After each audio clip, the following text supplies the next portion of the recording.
Bismillah.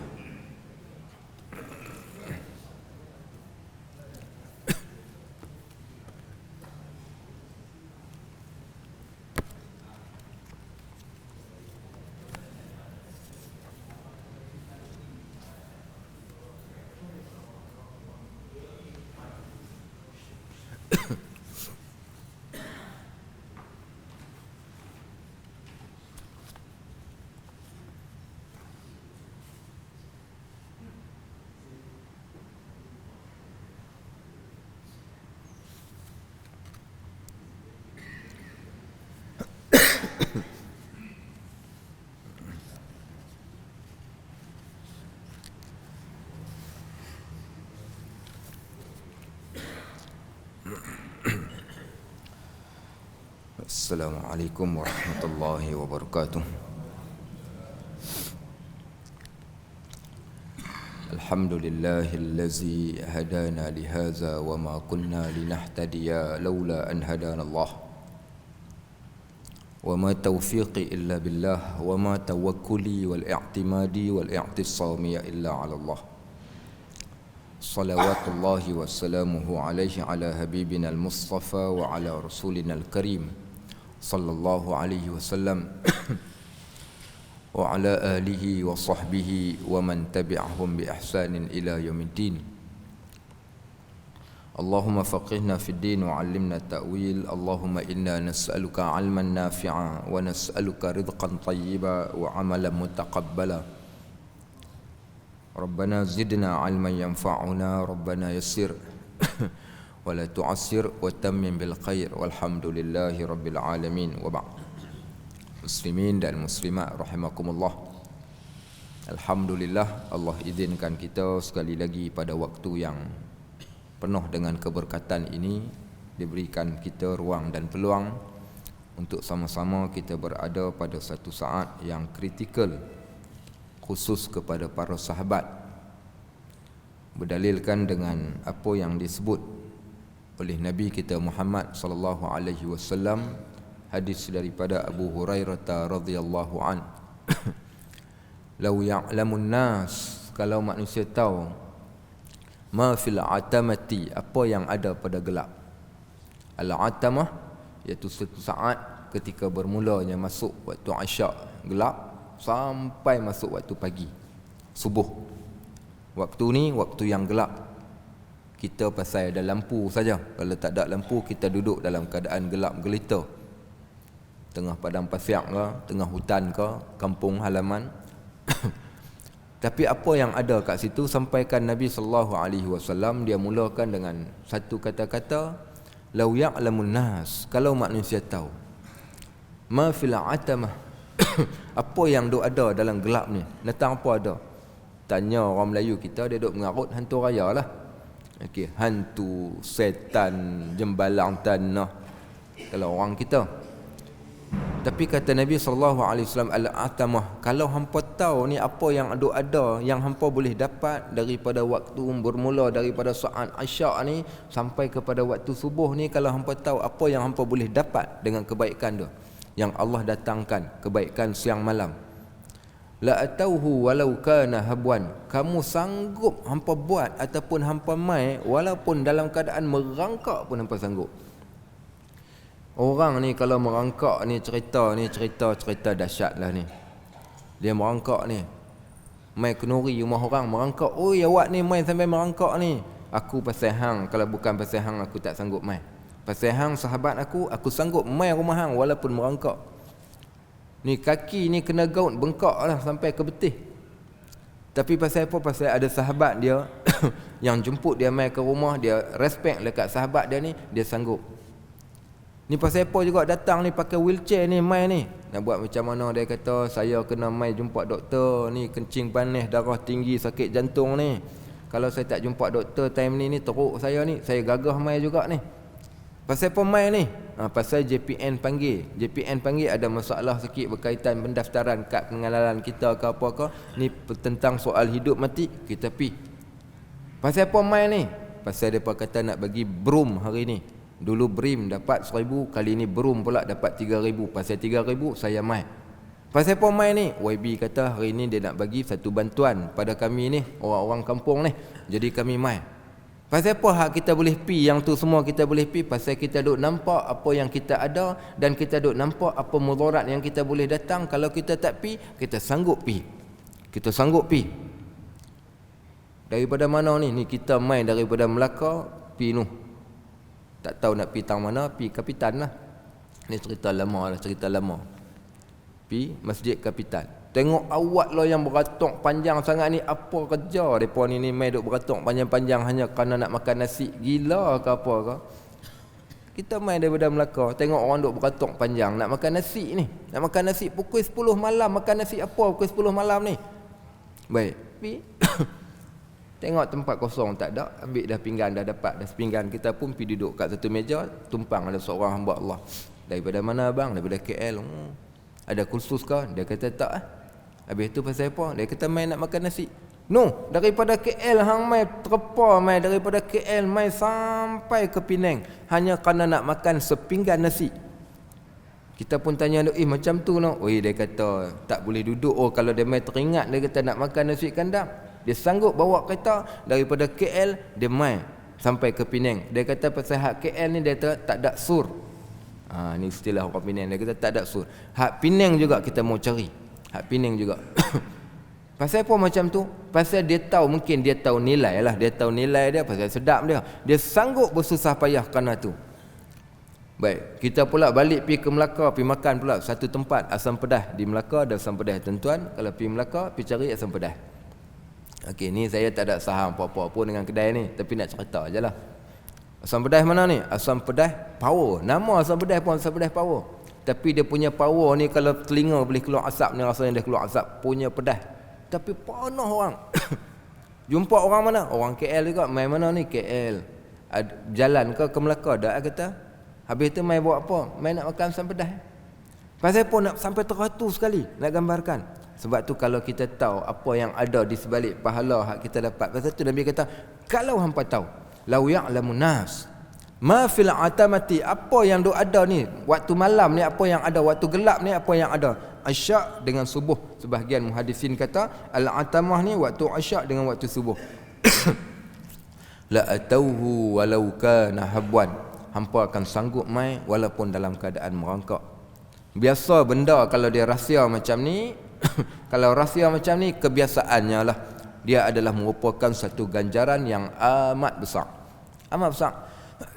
Alhamdulillah kita pada pagi ni tuan-tuan tak tahu pun kita dapat apa, tapi kita sanggup mai pasal Nabi kata kalau hampa tahu. So menunjukkan kedahsyatan pahala yang ada pada waktu yang kita mai ni. Pasal apa nak mai? Kalau kita tanya, saya kali ni saya tak bawa, dulu ada sahabat kami bawa dia OKU. Pilah kat mana-mana tempat dia ikut kami. Sembahyang subuh ke, sembahyang isyak ke, ada dia. Walaupun dia susah. Tanya pasal apa? Pasal apa buat kita sanggup main ni? Kalau tanya pasal apa yang tuan-tuan main sembahyang subuh ni? Tak apa kalau sah saya sembahyang subuh dekat rumah. Tapi pasal apa main? Pasal kami orang yang sedar diri. Pasal kami tahu kami ni nanti akan jadi susah. Kat mana kami nak susah? Kami nanti susah dekat akhirat. Pasal kami tak mau susah dekat akhirat, kami nak biar kami susah lah ni. Awal-awal kami nak susah, pasal kami nak senang duduk dekat akhirat. Pasal apa? Pasal Nabi SAW dia dah kata dah dekat kami. Apa yang Nabi SAW kata? Nabi SAW dia kata dekat kita, basyiru al-masya'in fi dhulumat binurin tamin yaumal qiyamah. Basyiru al-masya'in fi dhulumat binurin tamin yaumal qiyamah. Sampaikan kabar gembira kepada orang yang berjalan kaki ketika waktu gelap. Ketika waktu gelap ni, fi dhulumat binurin tamin, dengan satu cahaya. Habaq dekat cerita dekat manusia elok-elok dekat depa, bagi tahu dekat depa apa yang mereka dapat ni. Kalau depa mai solat isyak, kalau depa mai solat subuh, dia sanggup berjalan kaki, tak kiralah berjalan kaki ke, dia naik kuda ke, dia naik keldai ke, dia naik basikal ke, dia naik motor ke, tapi dia sanggup kunci jam, dia bangun awal. Kemudian dia mai ke masjid. Dia mai ke masjid ni. Maka sampaikan, ceritakan kepada depa ni cerita yang baik-baik, cerita yang terbaik dan cerita yang best dekat depa. Apa dia yang mereka akan dapat? Binurin tamin, mereka akan dapat cahaya. Bila mereka dapat cahaya ni? Yaumal qiyamah, di hari kiamat kelak. Tuan-tuan tahu ke tak ni, kata malam di akhirat ni cerita dia tempat ni tempat gelap. Kubur kita, tempat kita tu tempat yang gelap. Kok mana nak main cahaya nak bantu kita ni supaya kita jalan dapat ikut dan dapat sampai ke location yang kita nak. Kita nak pergi ke syurga, tapi tak tahu tang mana duduk syurga ni. Hak duk nampak ni neraka, hak duk nampak ni kelam kabut, hak duk nampak ni macam-macam susah waktu berada ke akhirat ni. So macam mana kita nak pergi kat sana? Kita pergi kat sana, kita memerlukan cahaya. Allah Subhanahu wa taala menggambarkan di dalam Al-Quran dengan berkata, nuruhum yas'a baina aydihim wa bi aymanihim yaqulun. Cahaya mereka ni akan berada di tubuh badan mereka. Orang yang beriman, Allah Subhanahu wa taala dia jadikan cahaya ni ada dekat tubuh badan mereka. Sambil mereka duduk berjalan, sambil mereka duduk sebut yaqulun. Sambil mereka duduk berjalan ni, sambil mereka duduk sebut, ni depan ada cahaya, kanan ada cahaya. Sebahagian yang kata belah kiri tak ada cahaya. Pasal apa? Pasal belah kiri ni adalah neraka. Mereka sedang berjalan, yang bawah mereka ni adalah neraka Jahannam. Kat mana tempat ni? Titian surat. Titian surat. Maka Allah katakan Allah jadikan cahaya pada tubuh badan mereka. Mereka pun berjalan. Sambil berjalan, yaqulun, mereka berkata, Rabbana atamim lana nurana waghfir lana. Tuhan, sempurnakan bagi kami cahaya yang kami duk ada ni. Tolong sempurnakan kami cahaya kami. Kemudian ampunkan dosa kami ni, pasal kami nak sampai ke jalan yang paling hujung sekali, pasal kami nak masuk syurga waktu tersebut. Diceritakan lagi dalam ayat yang lain kisah orang munafik minta tolong orang yang beriman pasal cahaya juga. Pasal apa orang munafik? Kita cerita semalam ni lebay maghrib bukan? Pasal dia lebay maghrib, dia ni tunjukkan saja. Tuan-tuan nak tunjuk soleh ni bukannya susah senang. Tuan-tuan pakai jubah macam saya, buh serban sikit kat atas kepala, biar bagi berlapis sikit serban. Tuan-tuan jalan pegang tasbih, orang nampak soleh. Nampak soleh, belum tentu soleh. Tak susah nak jadi orang yang soleh, tapi nak jadi betul-betul orang yang soleh ni susah. Nak tunjuk soleh senang, nak jadi soleh susah. Besok dekat akhirat ni, orang yang munafik ni pasal dia tunjuk soleh barangkali, dia tunjuk kononnya dia orang Islam barangkali, tapi dia tak Islam pun. Hati ni penuh dengan syak, ragu-ragu, wasangka dia kepada Islam. Hari ketika berada di hari akhirat, apa yang berlaku kepada dia ketika berada di hari akhirat? Maka mereka akan berkata kepada orang yang beriman, yang mana orang beriman ini orang yang diberikan kepada mereka cahaya. Apa kata mereka waktu tersebut? Yauma yaqulul munafiqina wal munafiqat lillazina amanu. Hari ketika orang munafik lelaki, orang munafik perempuan akan berkata kepada orang yang beriman, unzuruna naqtabis min nurikum. Orang yang beriman, tolonglah tunggu saat, kami nak tunggu cahaya kamu. Apa jawab orang beriman pada orang munafik? Nak ikut ke daripada belakang tu, depa duk nampak orang beriman ni dah jalan pergi kat depan dengan cahaya yang mereka ada. Tunggu saat, kami nak ambil cahaya hampa. Kata orang beriman, irji'u wara'akum faltamisu nuran. Hampa nak cahaya, hampa kena balik semula ke belakang. Balik ke belakang ni ke mana? Kamu kena balik semula ke dunia, pasal cahaya ni kami dapat dekat dunia. Orang yang berakal, dia akan fikir benda ni, dia akan siap-siap torchlight dia, cahaya dia yang dia nak berjalan ke akhirat. Salah satunya disediakan bagi kita satu cahaya yang sempurna, terutama bagi orang yang membiasakan diri melazimi datang isyak, datang subuh secara berjemaah. Muslimin dan muslimat rahimakumullah. Semalam kita berhenti part waktu malam Nabi SAW. Semalam kita cerita di antara maghrib dengan isyak. Sekarang dah masuk waktu isyak, apa Nabi SAW buat? Sekarang dah masuk waktu isyak, walaupun lah ni subuh lah, tapi kita cerita hak semalam ni, topik kita semalam, aktiviti malam Nabi SAW. Apa Nabi buat?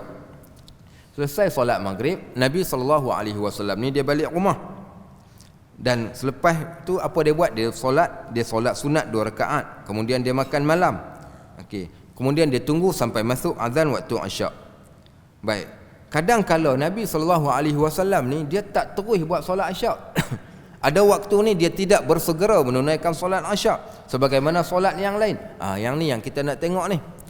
Pasal ada orang dia marah ni, apa ustaz ni ceramah sampai lepas waktu isyak ni, pukul 10 malam tak habis lagi dia ceramah ni. Tak ikut sunnah ni, sepatutnya as-salah, solat di awal waktu. Baik, so kita tengok dalam kat sini pasal apa kalau kadang-kadang kita buat aktiviti malam kita, mungkin ada ceramah ke, ada forum ke, dia lajak pergi sampai ke pukul 10, Isyak tak semayang lagi. Tak apa kau ni kita duk melambatkan solat macam ni. Sekarang kita nak tengok. Baik, ada kalanya Nabi SAW ni kadang-kadang dia lambatkan sikit pasal dia tunggu para sahabat. Dia tengok ada 2 orang, kita tunggu 3 orang jadi 4 orang lagi. Dia kata ramai lagi ni, aku tahu ada ramai lagi nak mai, kita tunggu lagi, kita jangan solat lagi. Tunggu daripada pukul 8.30 masuk sampai pukul 9, sampai 9.30. Bolehkah macam ni? Boleh. Kat mana nak tengok dia? Nabi SAW dia pernah buat macam tu. Dia tunggu dia tak kalut sangat untuk nak melakukan solat Isyak. Baik, kemudian apa yang dia buat? Kemudian Nabi SAW kerap melewatkan solat Isyak ni. Bukan sekali, bukan 2 kali, banyak kali dia lewatkan. Oh, maknanya Ustaz boleh lewat lah. Kalau saya nak solat pukul 3 pagi macam mana? Sabar Ustaz, tak habis lagi ni. Okey, boleh lewat, tapi tera mana dia nak lewat ni, sampai ke tahap yang mana? Di sana ada satu hadis daripada Atha bin Rabah radhiyallahu an, dia menceritakan, dia kata Nabi SAW satu hari ni dia telah melewatkan solat Isyak. Lalu Umar mai, dia pun rasa pelik. Pasal apa Nabi SAW lewatkan as-salata ya Rasulullah? Rasulullah dia kata, solat ni, dia kata dah masuk waktu solat, pukul berapa kita nak solat? Tu berani, kata Umar, dia berani nak pergi tegur Nabi SAW. Pasal pergi tegur? Pasal dia tahu, yang dia tahu faham sebelum ni, solat di awal waktu, tapi tengok pasal apa Nabi solat. So tanya pasal nak tahu as-salatu ya Rasulullah. Solat dah kau ni? Solat wahai Rasulullah. Raqadan nisa was-sibyan fa kharaja wa ra'sahu yaqturu yaqul laula an ashqa ala ummati la amartuhum bis salah hadhihi sa'ah. Nabi SAW pada waktu tersebut ditegur oleh Umar. Umar kata, "Jom solat ya Rasulullah." Orang perempuan dan kanak-kanak semua dah terlena dah ni pasal duk tunggu bila nak solat waktu Isyak ni. Maka Nabi SAW pun keluar daripada bilik dia, hijir dia ni, dalam keadaan kepala dia masih basah lagi, dan dia pun berkata, kalaulah aku tak susahkan umat aku, nescaya aku nak perintahkan mereka ni ditunaikan solat Isyak pada waktu ini. Waktu mana ni? Dilewatkan sedikit waktu Isyak. Hadis ni bukan calang-calang hadis. Hadis ni direkodkan oleh Imam Al-Bukhari. So menunjukkan solat Isyak ni kita boleh panjangkan sikit, lewatkan sikit. Ikut kesesuaian. Ikut kesesuaian. Baik, kemudian Nabi SAW pun solat Isyak. Ada beberapa kisah macam mana Nabi SAW ni dia solat Isyak. Antara cerita yang pertama disebut bagaimana Nabi SAW satu malam ni, tak kala solat Isyak nak didirikan, datang seorang lelaki mai tanya. Dia mai tanya satu soalan, "Ya Rasulullah, aku ada hajat." Nabi bercakap dengan dia, Nabi berbincang dengan dia, sampai para sahabat ni duk tunggu, dah duk mengantuk, dah tersengguk-sengguk, dah duk tunggu lama sangat duk berbincang ni. Daripada berdiri pergi duduk dekat belakang, kemudian duduk pula, kemudian bersembang. Sahabat hak duduk dalam saf dan ni tunggu lama, terlelap. So biasa tertidur dekat masjid ni satu benda yang biasa, para sahabat pun boleh berlaku dekat depa, mereka terlelap pasal lama sangat nak tunggu. Nabi SAW jadi imam. Baik. Selesai, Nabi SAW pun imamkan solat bersama para sahabat. Solat tersebut dia buat ringkas. So kalau kita ada majlis, kita sambung sampai ke pukul 9.30 sampai ke pukul 10 malam, time solat Isyak jangan duk pibuh surah Ali Imran pula, jahanam kita. Habis tu nak baca apa? Baca hak ringkas. Nabi akan pendekkan. Kalau dilewatkan, nescaya dia akan pendekkan. Di sana ada satu hadis daripada Anas bin Malik radhiyallahu an. Anas ni qadam Nabi. Qadam waktu usia dia 9 tahun, dia pergi berkhidmat kepada Nabi SAW. Khidmat dia bukan khidmat saja, tapi dia khidmat, dia perhati, dia tengok, dia kumpulkan dalam memori dia, dia catat, akhirnya dia menjadi salah seorang perawi hadis. Bukalah kita hadis mana-mana, kalau tak pernah jumpa nama Anas ni pelik sangat-sangatlah. Macam kita hari ni, ada siapa yang tak pernah dengar nama Anas ni? Saya ustaz ni kali pertama saya dengar nama Anas. Kalau kali pertama tu memang pendek umur lah orang kata. Kalau hang baru sekali dengar nama Anas bin Malik dalam hidup hang. Pasal nama ni nama yang amat terkenal. Nabi SAW sayang dekat dia. Nabi panggil nama dia dengan panggilan Ya Unais. Pasal sayang dekat Anas bin Malik radhiyallahu an. Kata Anas, dia kata, "Ma sallaitu wara'a imam qad akhaffa salatan. Aku tak pernah sembahyang di belakang seorang imam yang mana solat yang paling simple, yang lebih ringkas. Wala atamma salatan min Rasul sallallahu alaihi wasallam, dan aku tak pernah solat yang paling sempurna solatnya daripada Nabi sallallahu alaihi wasallam. Solat paling sempurna pun Nabi, hak paling ringkas pun Nabi sallallahu alaihi wasallam juga. Dia tak panjangkan melampau-lampau, dia tak terlalu pendek sangat, maka dia ada pertengahan. Dia tengok waktu mana, dia tengok siapa yang ada dekat belakang dia, maka semua ni dia ambil kira pada waktu tersebut. Siapa pun yang solat dekat belakang dia ni akan rasa puas hati. Siapa pun yang solat dekat belakang Nabi sallallahu alaihi wasallam, dia pasti akan rasa puas hati. Tak memenatkan, tak panjang sangat, tak pendek sangat, pertengahan, sedap, bacaannya pun sesuai, susun cantik. Maka semua orang akan jadi seronok waktu solat dengan Nabi sallallahu alaihi wasallam. Hari itu kami cerita, ada satu hadis. Kita ni kawan-kawan ni macam-macam jenis lah. Kadang duk main masjid bukan jenis sama satu pesen belaka, pesen macam-macam. Dalam ramai-ramai di kalangan sahabat ridwanullah alaihim ajma'in ni, ada seorang sahabat nama dia Muawiyah bin Al-Hakam As-Sulami. Apa nama dia? Muawiyah bin Al-Hakam As-Sulami. Sahabat ni bukan jenis kelolo, tapi nak macam kelolo sikit. Kelolo ni tahu bukan? Kalau sahabat kita yang online ni kot tak faham bahasa kelolo ni, dia jenis-jenis kaki lawak lah. Dia ni bukan pelawak, tapi pasal dia tak faham. Sebab tu kita ni kadang-kadang bila kita tak faham ni, mungkin kita akan jadi macam Muawiyah ni.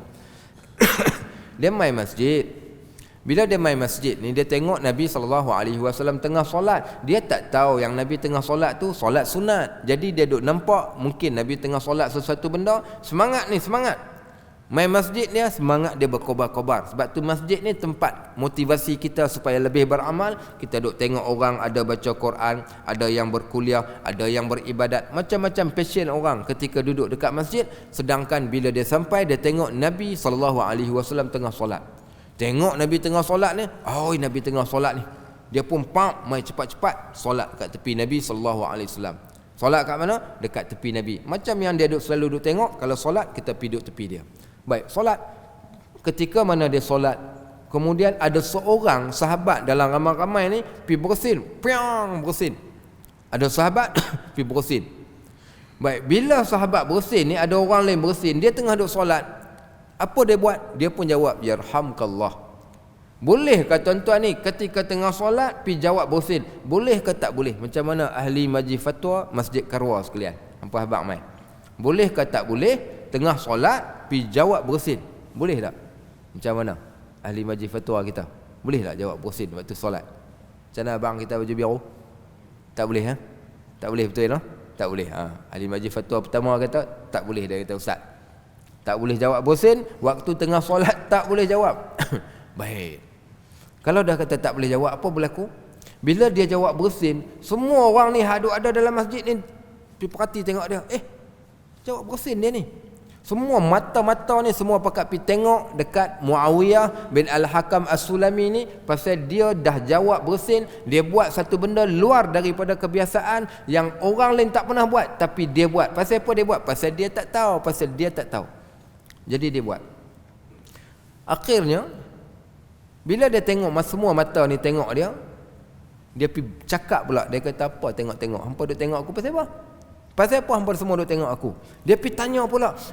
Sahabat-sahabat ni bila tengok seorang sahabat ni bercakap dalam solat, dia ni nak kena ni, main-main dalam solat ni. Apa pasal dia ni?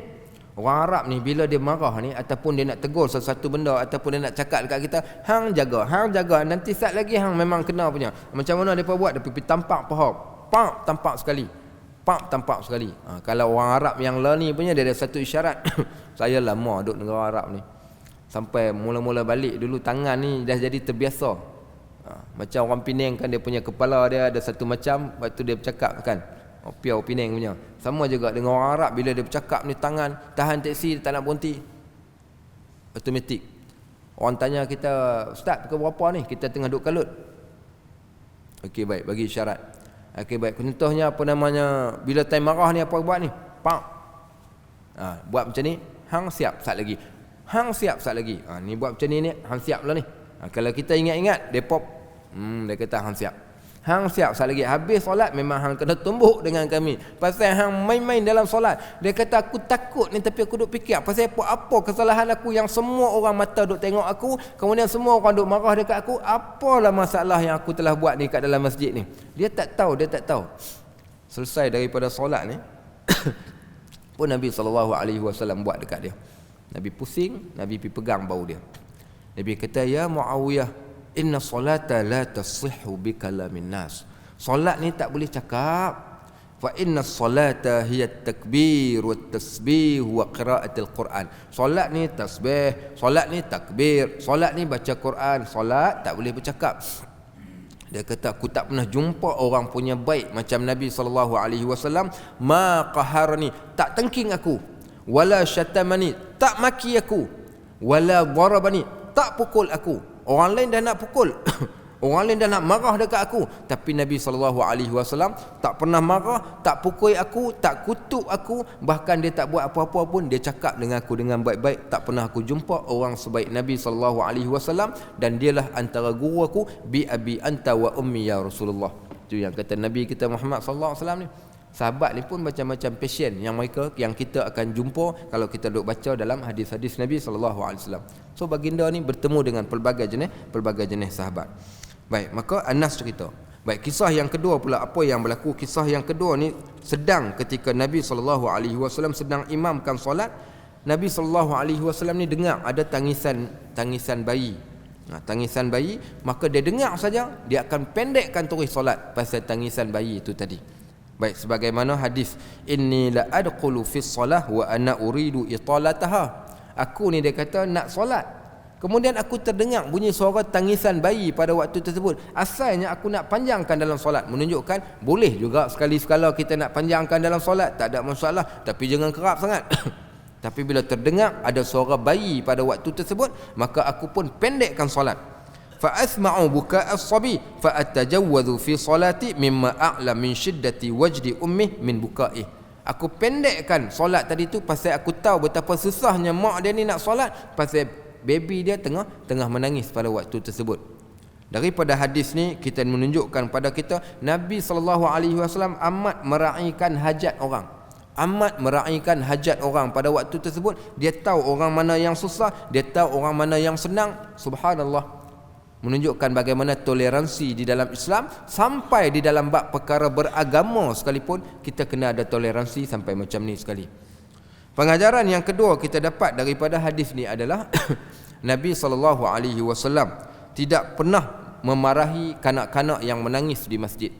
Dia tak pernah pergi duk marah, awak perempuan, anak nak menangis, nak bawa anak main buat bising dekat masjid, tak payah duk main lah, buat balik tak ada rumah. Ada anak kecil tak payah duk main, bagi orang tak ada anak cukup. Ni punya laser kita hari ni. Marah dekat orang yang bawa budak kecil, anak dia duk berlari. Biasalah pasal budak-budak tuan-tuan, memang dia kaki dia jenis berlari. Kalau orang tua yang berlari ada masalah. Kalau kanak-kanak berlari dekat masjid tu biasa. Tuan-tuan senang cerita saja. Tuan-tuan buat keluar duit tuan-tuan daripada poket, bawa RM10 pergi bagi dekat dia. Mat ni ambil RM10 dekat hang duduk diam-diam, hang jangan duk lari. Diam dia tuan-tuan. Pasal tahu kita dulu macam tu juga. Kita dulu pun macam tu. Apa yang kita tak buat? Telok tok imam pun kita pergi jentik. Dulu-dululah cerita zaman kita nakal-nakal. Pasal orang tua duk garang dengan kita, kita pun buat pedajai orang tua lah. Tapi bila orang tua buat baik dengan anak-anak, dia tengok anak-anak hadap menangis ke, ataupun budak-budak yang duk berlari, kita pergi bagi dekat dia RM1. Dia berlari lagi, bagi lagi RM2. Berlari lagi, bagi RM3. Berlari lagi, kita tarik dia main duduk kat sebelah pakcik dia. Okey, hang duduk, dia diam. Sebab kita ni mungkin dia segan sikit. Baik. So Nabi tak pernah marah dekat mereka, Nabi tak pernah halau mereka pulang. Bahkan Nabi SAW meraihkan kehadiran para kanak-kanak yang berada di masjid. Bukan sekadar kanak-kanak, bahkan orang perempuan pun. Hari ini ada di kalangan asatizah yang berkata orang perempuan solat dekat rumah, orang perempuan jangan duduk main kat masjid. Pasal tu ada seorang saja. Okey baik. Orang perempuan jangan main. Pasal kami orang perempuan ni elok dia solat kat rumah lah.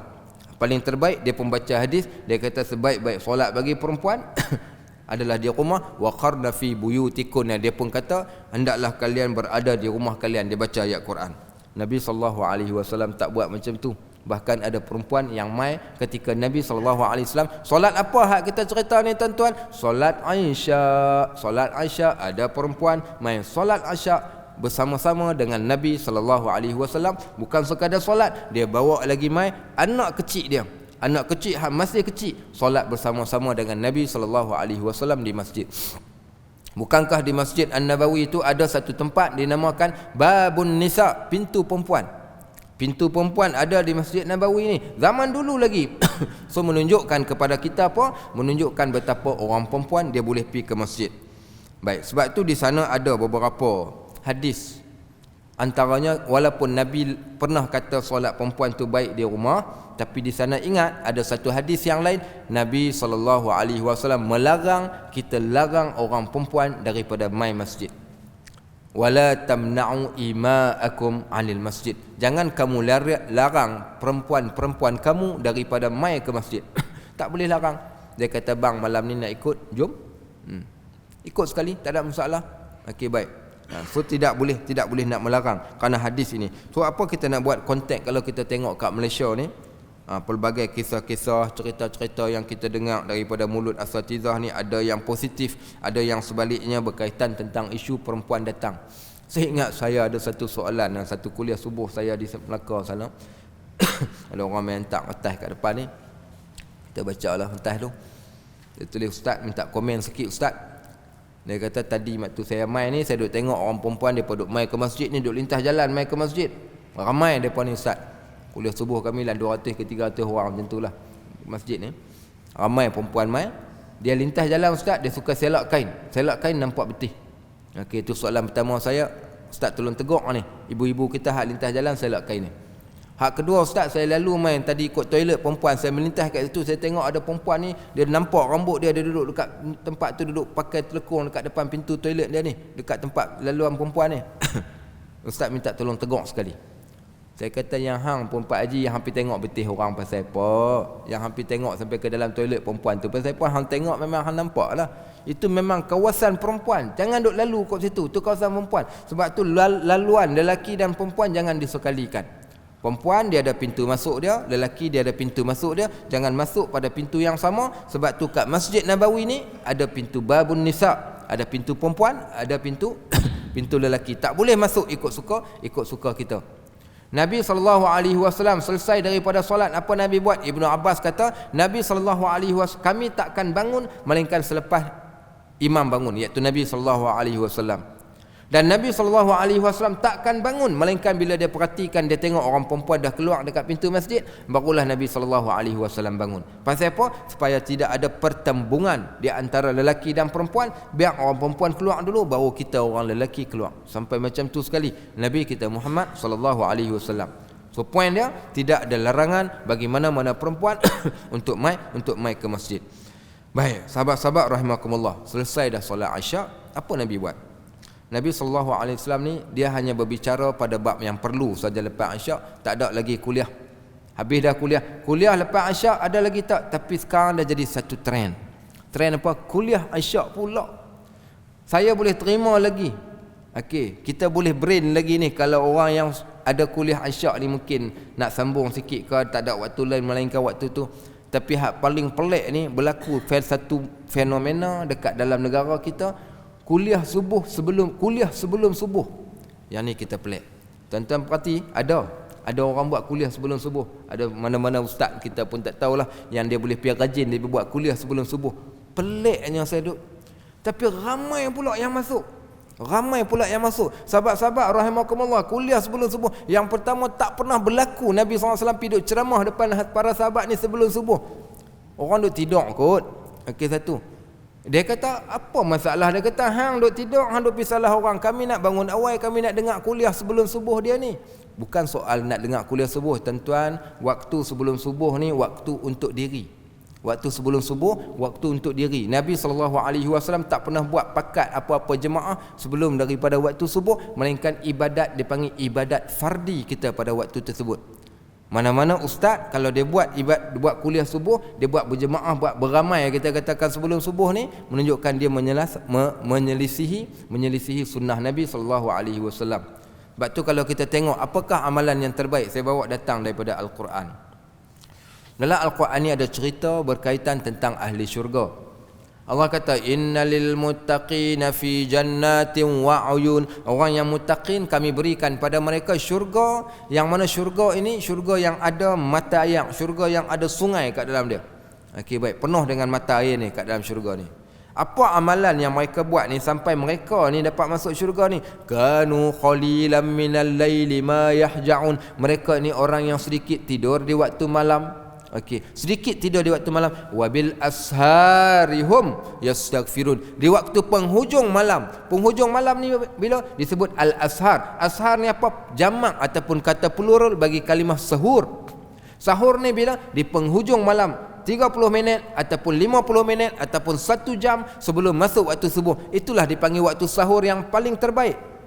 Maka apa yang mereka buat ahli syurga ni di dunia dahulu, apa yang mereka buat, amalan mereka waktu tersebut? Wabil asharihum yastaghfirun. Di waktu penghujung malam mereka memperbanyakkan istighfar kepada Allah. Baik. Kan dalam Al-Quran juga ada wa Qur'anal fajri kana mashhuda. Al-Quran yang dibacakan ketika waktu subuh akan menjadi saksi. Walaupun ayat ni ceritakan tentang solat subuh. Baik sahabat-sahabat, maka di sana tidak ada apa-apa sebarang aktiviti berjemaah yang ada sebelum daripada waktu subuh. Semua sahabat akan datang daripada rumah mereka pada waktu tersebut. Bahkan Nabi SAW dia takkan bersolat malam rapat sampai ke masuk waktu subuh, tak ada. Melainkan Nabi SAW kalau dia bangun di waktu malam, dia tidur balik, kemudian dia akan dikejutkan berdekatan dengan waktu subuh. Atau Nabi SAW akan berehat. Macam mana dia buat? Dia akan berbaring sebentar, terlentang, disilangkan kaki dia, ataupun dia akan berbaring di atas ni, ditongkatkan kepala dia sambil mengiring atas lambung kanan, ditongkatkan kepala dia, tunggu masuk waktu subuh. Kadang-kala dia duduk dengan duduk sebagaimana sebahagian daripada sahabat kita, saya duduk cari juga, tak ada yang duduk macam tu. Dia duduk, angkat lutut, peluk lutut dia, kaki macam ni, tak silang, kaki macam ni. Okey, baik. Kemudian kepala dia tundukkan ke bawah. Bila masa ni? Menunggu masuknya waktu subuh. 30 minit lebih kurang sekitar 50 ayat, Nabi SAW takkan buat apa-apa amalan pada waktu tersebut. Apa lagi Nabi SAW buat? Kalau siapa baca, iaitu Nabi SAW juga, dia akan bergurau senda dengan isteri dia sebelum dia datang ke masjid menunaikan solat subuh. Ada diceritakan tentang amalan Nabi SAW sebelum daripada waktu subuh. Saya tunjukkan kepada sahabat-sahabat apa yang Nabi SAW buat ketika waktu subuh ni, sebelum dia menunaikan solat subuh. Baik, berbicara sebentar dengan isterinya. Selepas Nabi SAW solat sunat fajar 2 rakaat. Okey, selesai solat sunat fajar Nabi SAW 2 rakaat ni, maknanya azan dah berkumandang. Sunat tunggu iqamat saja ni. Masa dia panjang sikit. Kadang-kala dipanjangkan masa dalam lingkungan 30 minit sebelum dilaungkan iqamat. So apa Nabi SAW buat? Kalau ada waktu yang terluang sebelum iqamat dilaungkan dan isterinya ada di sebelah dia, kalau ada isterinya di sebelah dia, maka Nabi SAW dia akan berbual-bual bersama dengan isterinya dengan perkataan-perkataan yang manis dan membahagiakan isterinya. Bila masa ni? Pagi buta ni, sebelum dia mai ke masjid. Kalau isteri dia dah ada pada waktu tersebut, bergurau lah, tanya hari ni apa aktiviti kita, pagi ni kita nak pergi sarapan dekat mana, macam mana cerita semalam tu, okey ke? Maka dia sembang dengan isteri dia, benda-benda yang dia nak sembang. Barulah seronok isteri kita. Awal-awal pagi subuh dah dapat terapi jiwa daripada suami dia yang bercakap-cakap dan bermesra dengan dia. Baik, dan betapa bahagia dan gembiranya hati seorang isteri ni bila hari dia ni dimulakan dengan teguran dan sapaan daripada suami dia terlebih dahulu sebelum suami dia pergi ke masjid pada waktu tersebut. Ni siapa buat ni? Nabi SAW. Disebut lagi. Okey, so buku mana ni? Buku yang saya baca ni buku Sehari di Dalam Kehidupan Nabi SAW yang diterjemahkan oleh Abu Anas Al-Madani. Abu Anas dia terjemahkan daripada satu kitab yang dikumpulkan nas-nas hadis-hadis yang menceritakan tentang perjalanan hidup Nabi SAW ni dalam tempoh 24 hours. Dan inilah yang Nabi SAW buat. Kalau isteri dia sedang tidur pada waktu tersebut, nescaya Nabi SAW akan berbaring sebentar di atas lambung kanan sampailah dilaungkan iqamat. Dan bila mana Saidina Bilal melihat orang ramai dah berkumpul, maka beliau akan datang bertemu Nabi SAW. Dia akan berkata, as-salatu ya Rasulullah, boleh solat dah ya Rasulullah, boleh iqamat dah. Ataupun Nabi SAW sendiri yang akan berkata kepada Bilal, arihna ya Bilal, wahai Bilal, rehatkan kami, iaitu laungkan iqamat untuk kita solat.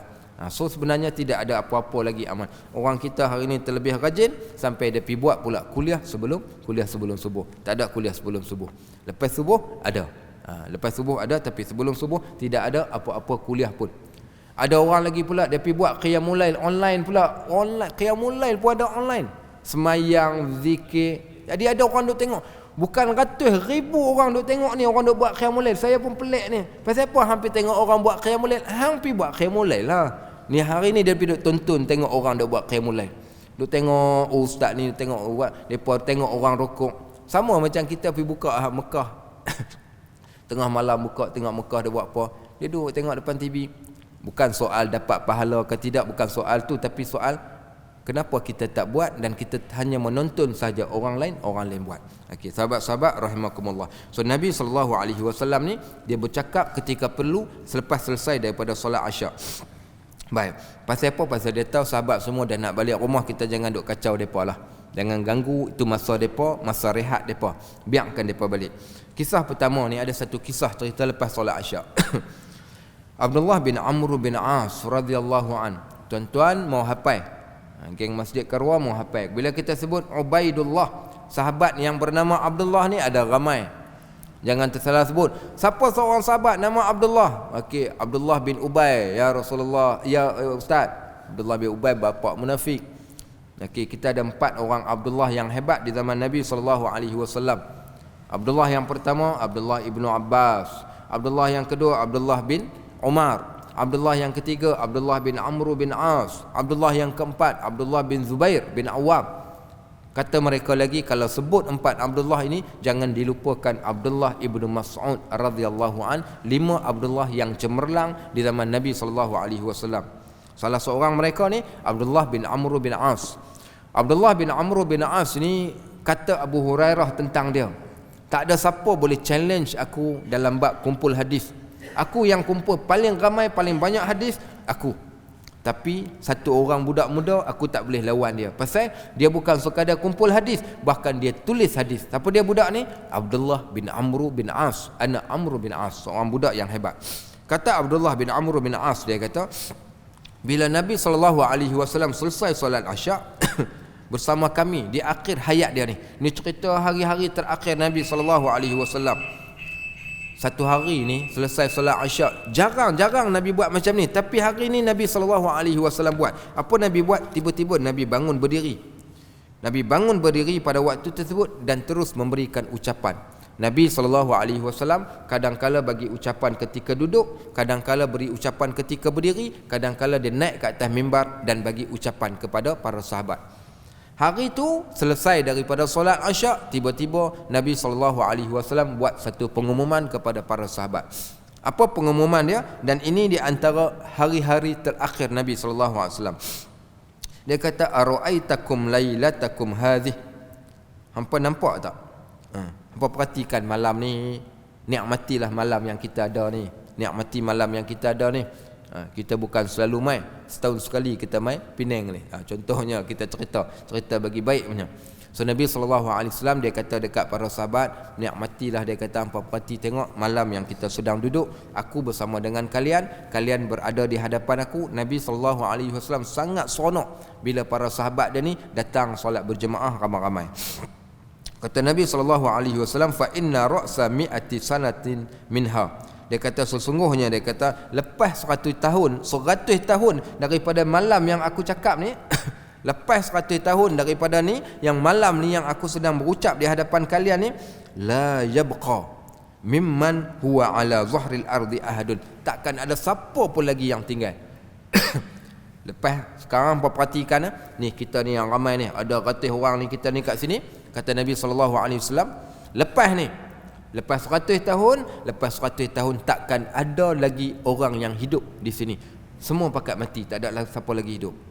Ada orang dia salah faham hadis ni. Dia kata lepas 100 tahun Nabi wafat, bumi akan lenyap, dunia akan kiamat. Tak ada orang. Tak.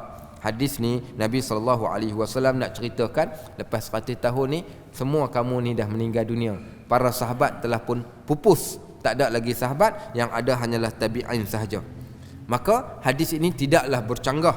Cuma hadis ini menukilkan bahawasanya makna seorang pun tiada yang berbaki bukanlah merujuk kepada manusia secara umumnya, tetapi hadis ini menceritakan berkaitan tentang apa? Berkaitan tentang para sahabat. Para sahabat yang berada bersama Nabi dalam masjid ketika waktu tersebut. Tak pelik pun, kerana memang selepas daripada 100 tahun tak ada berbaki seorang pun daripada sahabat yang masih hidup pada waktu tersebut selepas daripada kewafatan Nabi SAW. So diberikan satu pengajaran yang meninggalkan kesan kepada hati orang ramai. Sekali-sekala imam dia buang tabiat sikit. Buang tabiat sikit, dia berikan beberapa tazkirah pendek, ringkas, padat, simple ataupun sempoi punya. Dia bagi yang orang akan ingat sampai bila-bila. Orang akan ingat sampai bila-bila. Sebab tu teguran ni tak boleh kerap sangat. Tiap-tiap hari dia tegur, orang akan lupa masuk kanan keluar kiri. Sekali-sekala mau kita berdiri, kita berikan arahan kepada orang ramai. Berikan arahan, berikan tunjuk ajar kepada orang ramai satu ketika ni supaya mereka akan jadi terkejut. Baik. Saya pergi satu masjid. Memang subuh lah ni, kita mai kuliah subuh kat situ. Mai ada 2-3 orang Pak Haji ni, depa mai awal bagus. Depa duduk soft depan sekali. Tapi dia geng ni tak pernah berpisah. Ada 3-4 orang depa duduk kat situ tak pernah berpisah ni. Kita sampai depa duduk menyembang pok pek. Saya pun kata tak apa. Saya pun pergi solat dekat sebelah depa ni. Kita solat dekat sebelah dia pun dia tak habis lagi duduk menyembang. Dia mai sebelum subuh tapi dia duduk menyembang. Kali yang kedua, saya pun bagi teguran ketika permulaan kuliah subuh. Tapi tengok dia ulang balik. Last kali dia kata ustaz, orang yang ustaz tegur tu dia lepas solat subuh dia cabut terus, dia tak tunggu dah. So memang dia tak dengar.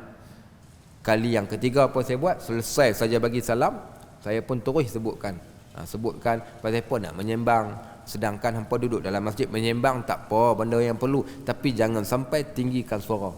Hampa duk bergelak dalam masjid, orang semua duk perhati, duk dengar suara hampa. Kalau dah baca Quran pun Nabi SAW pernah tegur. Ini kan pula orang yang iaitu orang yang bercakap-cakap kosong, bergelak ketawa ketika dalam masjid. Ada satu nasihat Nabi SAW yang simple saja. Bila tengok ada 2 orang sedang bergelak ketawa dalam masjid, Nabi kata lau ta'lamu ma a'lam. Kalau hampa tahu apa yang aku tahu, la dhahaktum qalilan wa la bakaitum katsiran. Kamu mesti akan ketawa sikit, kamu akan menangis banyak kalau hampa tahu. Ni sekarang pasal hampa tak tahu, pasal tu hampa gelak banyak. Bahkan Nabi SAW kadang-kala memberikan nasihat yang meninggalkan kesan. So ni di antara nasihat yang berlaku selepas daripada waktu Isyak. Baru-baru ni kami pergi ceramah di satu tempat. Mereka buat ceramah Maulidur Rasul. Kita sampai-sampai, kita tak tahu, ingat ke kita nak bagi tazkirah ni, cerita pasal Nabi ni. Sampai-sampai mereka main bisik. Dia kata, ustaz, apa nama, sebelum ustaz bagi ucapan ni, kita ada buat qasidah dulu. Qasidah, tuan-tuan tahulah qasidah tu apa benda. Saya kata habis Jahannam dah. Jahannam kita kata. Tapi sungguh tengok dia buat keluar gendang. Dia buat keluar gendang ni, dia pekat duduk berkumpul ramai-ramai dalam surau ni, duduk gedung gedang sambil duduk berqasidah ni. Saya pun cabut keluar daripada surau itu. Selesai depa ni, saya masuk balik. Depa pun jemput saya mai kat depan, kita pun duduk kat depan. Saya pun bagi tahu, saya kata minta maaf kalau saya tak tegur, saya tak tahu bila saya boleh tegur, tak tahu siapa nak tegur. Saya kata saya kena tegur. Perbuatan ni, kata Imam As-Suyuti, kalau hampa tengok mana-mana orang duk bergendang kat dalam masjid ataupun dalam surau, ketahuilah mereka adalah al-mubtadi', orang pelaku bid'ah. Baik, kemudian apa nak buat? Imam As-Suyuti kata, kamu pukul mereka, orang-orang duk pukul gendang ni. Pasal dia pukul gendang, hampa pergi pukul depa ni, mereka duk pukul gendang ni. Tapi hak pukul itu saya slow sikit. Okey, baik. Saya slow sikit. Kita, yalah kadang sebab kita kali pertama tegur ni. Dia kata pukul mereka kalau mereka duk pukul gendang dalam masjid. Kemudian baru saya keluarkan fatwa negeri yang melarang Fatwa negeri pun ada melarang sebarang upacara yang melibatkan alat-alat muzik, terutama gendang dan sebagainya ketika berada dalam masjid. Masjid tempat kita membesarkan Allah, tidak ada upacara yang lain daripada masjid melainkan ibadat sahaja. Tapi ada orang yang buat macam tu, kita tegur. Alhamdulillah, bila kita tegur macam tu, dia orang pun main minta maaf, ustaz, kami tak tahu. Minta maaf ustaz, kami pun tak sangka mereka nak bawa gendang. Saya kata tak apalah, teguran ni untuk semua kita, dan orang lain pun tengok, mereka tahu. Lepas ni takkan ada siapa lagi berani. Biar sampai ke satu tahap, hari ni kita nak buat satu benda ni, kita tanya, boleh ke kami nak buat macam ni? Sampai jadi mereka sendiri takut-takut. Kalau tak jadi macam tu, kalau dah sampai dalam masjid, dalam surau, dah orang dah mula bergendang, dah mula dah bernasyid, dah mula ni dah jadi satu benda yang dah pelik lah, kita katakan. Baik, Anas bin Malik dia cerita, dia kata satu hari Nabi pernah lambatkan solat Isyak. Kemudian dia datang solat dengan para sahabat. Selesai solat, dia bagi satu khutbah. Sedangkan tu bukan kebiasaan dia bagi khutbah. Apa dia kata? Ala innan nas qad sallu thumma raqadu wa innakum lam tazalu fi salatin man tadartumus salah. Satu hari ni dia main lambat. Apa Nabi kata? Dia bagi khutbah di hadapan para sahabat ni. Manusia lain selesai solat lalu mereka tidur. Adapun kamu yang masih belum solat, nescaya kamu akan sentiasa mendapat pahala solat selagi kamu menunggu untuk melaksanakannya. Sebab tu tuan-tuan, datang sebelum azan, tunggu saat dah azan tak solat lagi, dah azan tak solat lagi, maka ada pahala di situ. Ada satu pahala di situ. Apa pahalanya? Al-intidharus salah qabla salah fahiya salah. Menunggu masuk waktu solat sebelum solat, dia telah pun mendapat pahala solat.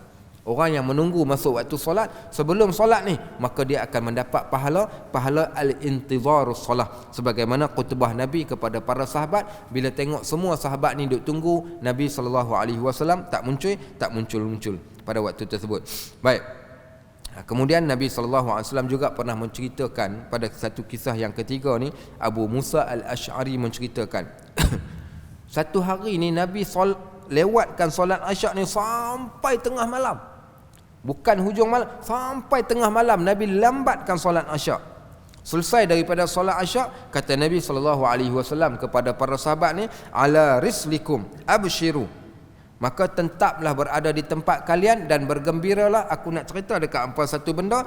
Inna min ni'matillahi alaikum, di antara salah satu nikmat Allah ke atas kalian, annahu laisa ahadun minan nas yusalli hadhihi sa'ah ghairukum. Tak ada siapa pun pernah solat Isyak sebagaimana waktu yang kalian tengah solat Isyak. Ungkapan ini menyentak para sahabat. Sebenarnya memang benar pun, tak pernah siapa pun di antara mereka ni yang solat Isyak pada waktu tersebut.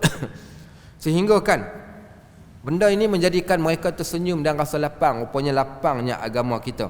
Tapi kena tengok juga macam mana cara kita nak lewatkan solat Isyak ni sampai ke tahap mana. Maka di sana ada dua waktu dalam bab solat Isyak. Waktu yang pertama dipanggil waktu al-ikhtiyar, waktu yang kedua dipanggil waktu yang darurah. Waktu ikhtiyar ni waktu yang amat luas. Waktu dia daripada mana? Waktunya bermula daripada waktu Isyak sampailah pertengahan malam. Pertengahan malam ni pukul berapa? Lebih kurang dalam sekitar pukul 2, pukul 3 pagi lah kita kata. Pertengahan malam. Waktu yang disebut kita boleh pilih waktu mana kita nak solat Isyak. Tapi di sana ada waktu yang darurah, waktu kecemasan. Sebab kita duk faham dan ramai orang kita duk faham solat Isyak ni daripada waktu Isyak sampailah sebelum azan subuh. Bukan. Kadang-kadang kita nak solat, sat gilah kita solat, tengah bawa kereta, sat lagi lah solat. Bila nak solat? Dalam kita gabungkan sekali. Solat Isyak, kemudian kita duduk sat, kita tulis solat subuh. Pasal dah dekat waktu subuh. Ada orang yang buat macam ni, siapa dia? Mungkin driver bas ke? Mungkin kita drive kereta dari tempat yang jauh ke? Mungkin kita ada kerja nak selesaikan, terutama orang yang balik buat kerja dekat rumah, dia nak solat Isyak ni dekat dengan waktu subuh. Boleh ke tak boleh? Maka waktu ni, waktu darurat ni tak boleh melainkan untuk orang yang tertentu. Siapa dia ni? Misalnya orang yang terlelap ketika tidur, sedar-sedar bangun-bangun dekat dengan waktu subuh, dia boleh buat solat Isyak waktu tu. Siapa dia lagi ni? Ataupun orang yang pengsan, orang yang sakit berada di hospital, dia boleh solat pada waktu tu. Siapa dia lagi ni? Wanita yang haid, tiba-tiba dia suci, kemudian dia nak mandi, dia mandi waktu tengah malam lah, waktu penghujung malam, pukul 4 pagi, maka dia boleh solat pada waktu tersebut. Maka ruang masa solat Isyak sampai waktu subuh ni, sampai sebelum masuk subuh ni, hanyalah kepada orang yang disebut sebagai darurah, Adapun kita pada hari ni tak boleh sewenang-wenangnya nak lewatkan solat Isyak sampai mendekati waktu subuh, melainkan had dia sampai di waktu pertengahan malam sahaja. Pertengahan malam saja waktu yang dibolehkan, disebut sebagai waktu ikhtiar. Sahabat-sahabat rahimakumullah, maka ini apa yang dilakukan oleh Nabi SAW. Selesai solat Isyak, Nabi pun balik ke rumah. Nabi tak buat apa-apa dah kat rumah. Hari ini apa yang kita lihat, masalah kita, kita ambil pengajaran daripada kisah kita ni. Nabi SAW dia tidak ada apa-apa aktiviti selepas daripada waktu Isyak, kerana keadaan para sahabat yang penat, orang yang bekerja dan sebagainya dan manusia memerlukan rehat yang cukup. Baik, kalau dia ucap pun, kalau dia akan berucap dengan satu ucapan yang ringkas selepas selesai daripada waktu Isyak. Cuma kita nak ambil pengajaran ni di mana kita pada hari ni. Tuan-tuan boleh pergi tengok pukul 10 malam, jangan kata pukul 10 malam, pukul 2 pagi kita ada kedai 24 jam. Speed Martnya, 7-Elevennya, pelbagai jenis. Bahkan ada orang ni yang makan, kedai makan buka pukul 10 malam tu, nasi kandang buka 10 malam tu. Pi buka ke Tepang tu, pada nama Bagan sana tu. Apa nama? Lupa dah apa nama dia. Kat sana nasi kandang potong kat Bagan tu. Bukan. Pukul 10 baru buka. Lah ni ikut awal sikit lepas PKP ni. Dulunya sebelum PKP pukul 10 baru boleh pergi beratok. Dia pun pergi tolak, kata sorong dia pergi duduk bawah pokok tu, kita pun pergi duduk tunggu kat itu sampai setengah jam nak boleh makan nasi. Pukul 11 makan, duduk menyembang sampai pukul 12. Kemudian naik kereta, pasal duduk Tanjung, nak balik pula, main naik pula jambatan pula sampai rumah pukul 1 pagi. Hanya disebabkan kerana nak makan. Kerana nak makan. Beza tak kita dengan Nabi SAW? Amat beza. Seingat saya ni, fenomena ni kita tak pernah jumpa. Tahun 80-an tak ada. Saya ingat saya tahun awal 90-an pun tak banyak.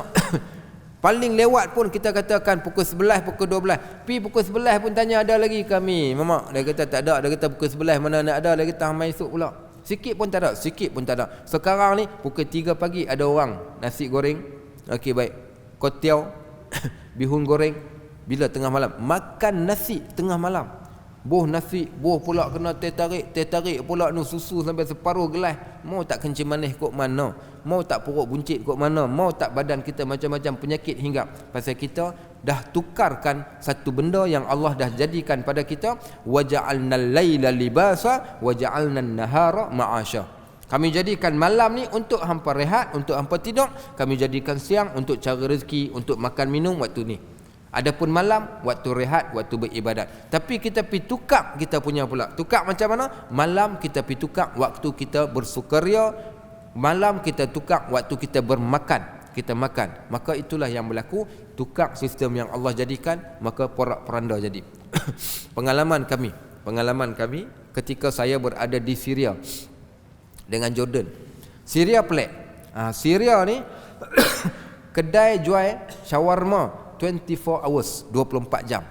Shawarma ni kebab tu kan, yang makan dengan ayam tu, yang potong potong buah dalam sandwich tu. Yang tu 24 jam. Kedai jual halawiyat ni manisan mulut, 24 jam. Cuma ada kawasan tu memang terkenal untuk pelancong. Orang datang daripada luar, orang akan beli kat situ, so tak pelik dia buka 24 jam. Tak apalah, tempat lain tutup. Yang paling unik adalah Jordan. Di Jordan tuan-tuan, seingat saya, masuk saja waktu Isyak, selesai waktu Isyak, dengar dah bunyi tarik pintu kedai. Tarik 1 kedai, 2 kedai, 3 kedai, 4 kedai. Semua kedai akan tutup setelah masuknya waktu Isyak. Tak ada kedai buka.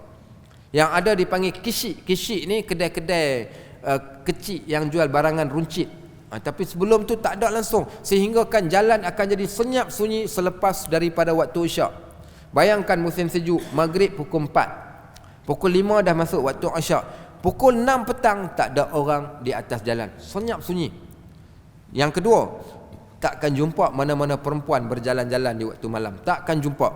Semua orang lelaki, sampai ke mereka kata orang yang berjalan, perempuan yang jalan waktu malam ni pelacur saja, dia kata. Jadi orang pun jadi takut orang perempuan nak jalan waktu malam. Tak ada orang ni. Orang perempuan yang berjalan waktu malam kita tak jumpa. Dan orang yang pergi berjalan merata tempat jalan akan jadi lengang selepas daripada waktu Isyak. Masuk saja subuh, selesai saja solat subuh, dengar pintu kedai buka, perak, semua kedai dah buka lepas waktu subuh. Sampai bila ni? Sampai waktu tu. Itu yang paling terbaik. Aman kita kalau kedai semua tutup, tapi kita dah terbiasa lama kedai tutup, mau dia tutup lepas isyak, kacau juga kita. Pasal kita dah terbiasa. Tapi Nabi SAW tidak ada apa-apa aktiviti kita. Kita dah wasak fitrah kita pada waktu ni. Haiwan pun dia ada waktu makan yang tertentu, namun kita 24 jam kita duduk jamah makan. Kita nak apa sebenarnya ni? Apa kita mau? Sebab tu disebut yatamatta'una wa ya'kuluna kama ta'kulunal an'am. Mereka berseronok makan dan minum seumpama binatang ternak makan dan minum. Sebab tu kita kata bahagi kalah masa makan kita waktu ni, malam kita bagi jadikan malam untuk masa kita berehat, untuk kita bangun awal di tengah malam kita beribadat. Walaupun saya tak sempat nak cover bab solat malam Nabi SAW, tapi sekurang-kurangnya kita dapat gambaran apa yang Nabi SAW buat pada waktu malam sampailah baginda SAW tidur. Last sekali sebelum kita tutup, tuan-tuan mau dengar satu doa tidur Nabi SAW. Kita duk hafal doa tidur, Bismikallahumma ahya wa amut, bukan. Ada riwayat yang lain, Bismikallahumma amutu wa ahya. Tuan-tuan tahu tak Nabi SAW dia takkan tidur waktu malam melainkan dengan baca Quran. Tuan-tuan tahu Nabi SAW dia takkan tidur, takkan tutup hari, iaitu hari ni, malam ni maksudnya tutup lah, tutup kedai, tutup aktiviti ni untuk tidur. Dia takkan tutup hari dia ni melainkan ditutup dengan Al-Quran. Buktinya Nabi SAW, kita tahu Nabi baca surah Al-Mulk, ada hadis. Nabi baca surah As-Sajdah, ada hadis. Yang paling menarik, Nabi SAW juga di sana ada hadis yang sahih, baginda membacakan surah Bani Israel. Surah apa Bani Israel ni? Surah Al-Isra 3. Nabi SAW juga membaca surah Az-Zumar 4. Nabi SAW juga membaca Al-Musabbihat. Menunjukkan Nabi SAW ni dia baca Al-Quran sebelum tidur. Baik. Wa kana Nabi SAW idza awa ila firashi. Nabi ni ketika mana dia nak tidur ni, apa dia buat? Maka nescaya dia akan berwuduk. Nabi SAW ketika nak tidur apa? Dia akan hadapkan muka dia ke arah kiblat. Dia akan tidur mengiring, berada di atas lambung kanan, muka menghadap ke arah kiblat, macam mayat sedang duduk kat dalam liang lahat. So starting dia, lepas tu nak pusing kok mana, kuat lentang ke menungging ke, yang tu ikut suka. Tapi starting dia mau muka menghadap ke arah kiblat, macam orang duduk kat dalam kubur ni, tidur kat atas lambung kanan. Paling menarik lagi, Nabi SAW dia letakkan tapak tangan dia bawah pipi dia. Tidur yang ayu macam tu, tangan letak bawah pipi, menghadap ke arah kiblat. Kemudian dia baca satu doa. Doa ni saya nak jadikan penutup dia. Apa doa Nabi SAW? Rabbi qini azabaka yauma tab'atsu ibadak. Rabbi qini azabaka yauma tab'atsu ibadak.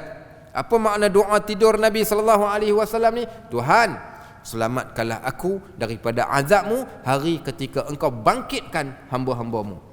Tuhan, selamatkan aku daripada azabmu hari ketika engkau bangkitkan hamba-hambamu. Rabbi qini azabaka yauma tab'atsu ibadak. Tuhan, selamatkanlah aku ni ketika hari engkau bangkitkan hamba-hambamu. Maknanya mentaliti ni, otak ni adalah akhirat oriented. Akhirat oriented dia macam mana ni? Sampai kena tidur pun dia masih lagi ingatkan apa? Dia ingat akan hari akhirat.